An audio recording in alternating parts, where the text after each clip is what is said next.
Hi dear friends, Assalamu alaikum. Welcome back once again to a new class with Nurujjaman arranged by English Thakurgaon. তো ছোট্ট একটি class কয়েক মিনিটের শুরু থেকে শেষ পর্যন্ত ভিডিওটি দেখবেন অবশ্যই উপকৃত হবেন সেটা আমি বলছি তো সিঙ্গুলার প্লুরাল ফর্ম একই এরকম কয়েকটি ওয়ার্ড এখানে আমরা লিখেছি সিঙ্গুলার প্লুরাল ফর্ম একই তো দেখেন অনেক সময় আমরা এটাকে প্লুরাল করার জন্য কি করি এস বা ইএস লাগিয়ে ফেলি এই জিনিসটা এই ওয়ার্ডগুলোর ক্ষেত্রে আমরা করব না অবশ্যই করব না তো এই দেখেন ডিয়ার এটা প্লুরাল সিঙ্গুলারটা ডিয়ার প্লুরালটাও কিন্তু ডিয়ার শিপ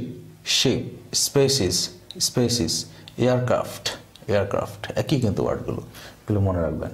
এরকম আরও অনেক ওয়ার্ড রয়েছে সেগুলো কালেক্ট করে আমি আরও আপনাদের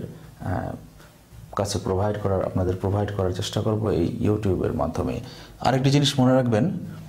প্রপার অ্যাবস্ট্রাক্ট ও ম্যাটেরিয়াল নাউনের কোনো প্লুরাল ফর্ম হয় না এগুলোর পরে কিন্তু আপনারা এস বা ইএস যোগ করতে যাবেন যদি সেটি প্রপার নাউন অ্যাবস্ট্রাক্ট নাউন এবং ম্যাটেরিয়াল নাউন হয় তো প্রপার অ্যাবস্ট্রাক্ট এবং ম্যাটেরিয়াল নাউন আপনারা চিনবেন কিভাবে যদি না চিনে থাকেন আমি পার্টস অফ স্পিচের যে ক্লাসগুলো নাউনের ক্লাসে সেখানে বিস্তারিত আলোচনা করব সেই ক্লাসগুলো আমি